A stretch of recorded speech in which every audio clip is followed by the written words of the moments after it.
Ертеде бір бай болыпты.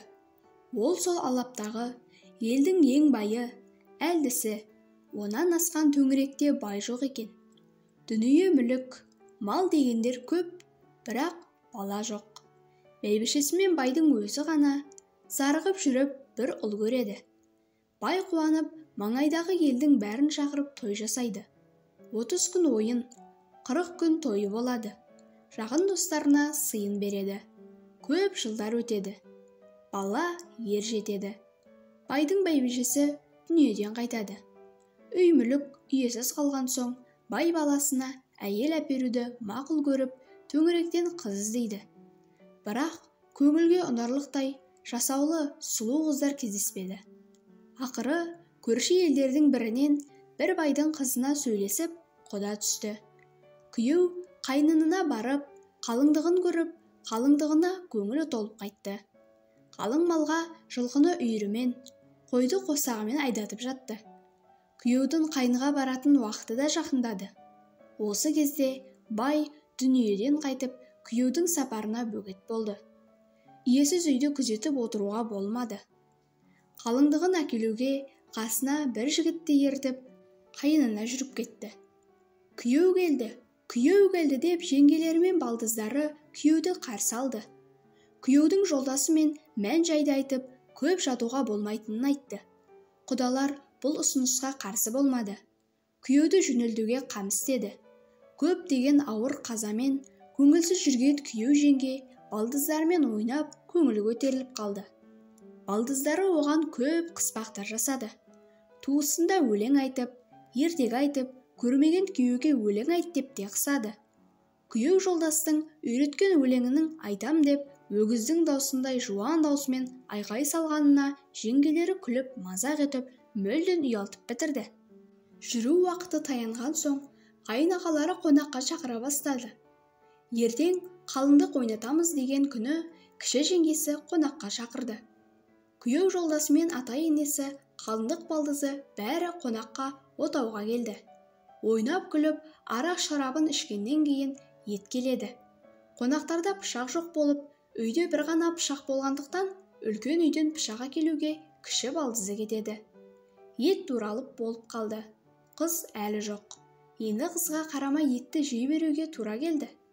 Келер артынан ішер деген бәйбішенің сөзінен кейін етті жей бастады. Қыз жүгіріп үлкен үйге келсе, бір дыбыс шығады. Есіктен кірмей қыз тыңдап еді, тіпті қорқынышты сөздер айтылып жатыр екен. Қыз кім екенін білу үшін жабықтан сығалап қарап еді, бөтен 3 адам отыр. Бірі төрде, екеуі екі жақ босағаға таман отыр. Мұрындары тіпті ғаламат. Үшеуінің мұрны от басында біріне бірі тиісіп отыр. Не деген ғажап! Қыздың жүрегі көргенде ұзу етіп тас төбесіне шықты. Бірақ өзін-өзі тоқтатып, не де болса сөзін тыңдайын, кім екенін білейін деп жабықтан сығалап тыңдап тұрды. Әңгіменің түрі қорқынышты, жездесіне қауіп төніп тұр. Қайдан шыққаны белгісіз, әйтеуір дос емес, жау екені белгілі. Қыз әңгімені басынан ести алмағанына қапаланды. Оның естіген сөздері мынау: күйеу қызды алып бара жатқанда, мен оның жолына жанат ішік болып құлпырып жатайын. Күйеу алдымнан келе жатып, атынан түсіп, мені киеді. Сонда мен оның иығынан басып, мысыл болып өлтірейін. Күйеу құдаларынан озып кеткенде, мен оның қарны ашқан кезде алтын табақта тағам болып жатамын. Сол уақытта ол мені сөзсіз жейді. Мен оның ішіне кірне болып жабысып, ішін тесіп өлтірейін. Күйеу өмірінде көрмеген, мінбеген бір жорға болып үстіме алтын ертоқым реттеп, алдынан тайпалатып өте шығамын. Жорғасы болдырып келе жатқан күйеу тамаша жорғаға қалайша мінбейді.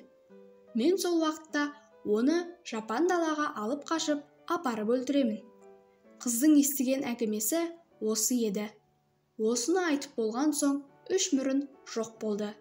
Қыз не ғажап екенін білмеді. Өңі қашып не істерін де білмеді. Қалайда жездесін құтқару керек. Бірақ осы мезгілде ол қалай құтқаруды да ойлап таба алмады.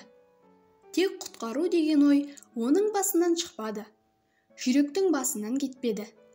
Еркем, неғып тұрсың деген жеңгесінің сөзі оның ойын бөліп есіне келтірді. От сөніп қалған екен, үй қараңғы болған соң қорқып тұрмын. Пышақсыз қайтып баруға жездемнен ұялып тұрмын деді қыз. Несіне ұяласың? Жүр, тамақ іш, мен айтпайын, басқа бір жұмысқа айналып қалдым деп жеңгесі қызды ертіп кетті. Қыздың көріп білген адам білген жоқ. Той аяқталды. Күйеуді жөнелтуге қам істеп баратын құда-құдағилар да әзірленді. Шырағым, сен осы үйдің шаруасына ие бола тұр. Біз қайтып келгенше, біз келгеннен соң сен барасың деді шешесі қызға. Қыз бұған ішінен киіп, апа, менің жездеммен бірге барғым келеді. Бірге барып, тәтемнің қасында болайын деді. Қыздың тәтесі де менімен бірге жүрсін. Ұлықсат ет апа деп өтінді. Ұзатылып кетіп бара жатқан қызының сөзін екі қылмады. Шешесі ертіп жүрді. Дәл жүрерде қыз қойнына ағасының ақ семсерін тығып алды. Жездесімен бірге салт атқа мініп жүріп отырды. Алдымен озып келе жатыр еді, жолдың жиегінде бір жанат ішік жатыр. Балдыз, менің ішегімді сен ки, мен мына ішекті киейін. Мен әпере қояйын жездеке, деп аттан қарғып түсіп, ішікті ақ семсермен қыз тілгілеп быт-шытын шығарды да атына мініп жүріп кетті. Күйеу ішінен, япырмай, мына қыз ішікті маған қимағаны ма? Неге жыртып тастады? Деп қызды жек көрді. Балдыз, ішікті неге кескілеп тастадың? Кию керек еді ғой. Үстіңізде ішік бар. Далада жатқан киімді киген ұят емес пе? Сіз арланбағаныңызбен мен арландым, деп қыз жауап берді. Күйеу қызды ұнатпады. Ата енесінен ұялғанынан еш нәрсе дей алмады. Тағы алға жүріп кетті. Күйеудің қарны ашып келе жатыр еді. Бір алтын табақ толған тағам тас үстінде тұр екен. Қыз тағы секіріп түсіп, жесеңіз алып берейін деп, күйеуді түсірмей, тағамды төгіп топыраққа араластырып, аяғымен таптап тастады. Күйеу ішінен тағы ызаланды. Бір суға жеткенше, тамақтанатын неге төктің оны? Даладағы қалдық тамақты жеу сіз сияқты үлкен адамға ұят емес пе? Жезде, қалайша арланбайсыз? Саған дауа болмас деп, күйеу ішінен тынып жүре берді. Аты болдырыңқырап қалды. Сондықтан жүрісті баяулатты. Дәл осы мезгілде қаңтараулы алтын ер тоқымды қара жорға тайпалатып өте шықты. Күйеу қуанып кетті. Дұр жануар деп еді, жорға тұра қалды. Қыз күйеуден бұрын жетіп, ақ қанжарды көк жоннан салды да бір-ақ тартты. Жорға құлап түсті. Күйеу бала қатты ренжіді. Сені қарға істемесем бе? Тұра тұр, деп ішінен тынды. Бұл қыз маған дос емес, қас екен деді ішінен. Жездеке, сіз бұған ренжімеңіз. Далада біреудің кетіп бара жатқан жорғасын ұстап, міну сіздей бай баласына ұят деп білемін, өзімше деді қыз. Онда ол атты неге өлтірдің? Өлтіргеннен гөрі сіздің атыңыздан біреу танып, аударып алып жүрсе, маған сол ұят. Сондықтан өлтірдім. Жарайды, маған қу далада кездескен дәулетті қимайды екенсің. Енді соңғы келе жатқандарды тосайық, деп аттан түсіп, екеуі де үн қатыспастан отырды. Құдалар келінді әкеліп салып, аз күннен соң еліне қайтты. Балдыз жездесінің үйінде қалды. Тәтесін жалғыз тастағысы келмеді. Бірақ жездесі қыздың бақытсыздығына қарай табанын тіліп, күң етіп қойға салып қойды. Қысы-жазы қойдың соңында қарап жүріп, зарлаумен күн өтті. Өткен оқиғаларды естіген тәтесі де дұшпансың деп сіңлісіне жаны ашымады. Күйеуіне қосылды. Қыз қойда жүріп, ұршықпен жіп иіріп, 2-3 жылғы ерген жіптерін жинап, қалаға барып келіп жүрген бір саудагер бар еді. Соған базардан үстіме көйлек әкеліп бер. Сонан соң қасиетті тас бар.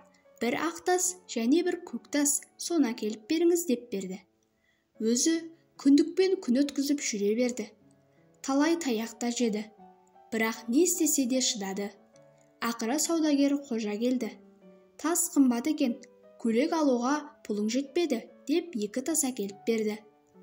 Бір күні қыз ауыл адамын жинап алып, ақ серкенің мүйізіне қаладан әкелген 2 тасты байлап, көптің ортасына шығып, жездесі қайынына барғанда, отауда қонақта отырып, үлкен үйге пышаққа барып, дәу үш мұрынды көргенін, олардың сөзін, жолда ішікті тіліп, тағамды былғап, жорғаны өлтірген себептерін түгел айтып шықты. Осы сөзімнің шындығына мына ақ тас пен көк тас куә. Егер осы сөзім шын болса, мына ақ серке қабынан жарылып өледі, деп сөзін аяқтады. Осы мезгілде ақ серке қабынан жарылып өлді. Халықтың шындығына көзі жетті. Көпшілік қыздың жездесін кінәлап, қызды киіндіріп, сыйлап, айып әперді. Еш кінәсі жоқ, таза қыз жездесінен теңдік алып, қой бағудан босап, көксеген арманына жетті. Жездесі жұрт алдында кінәсін мойнына алып, балдызын күтіп сыйламақ болды.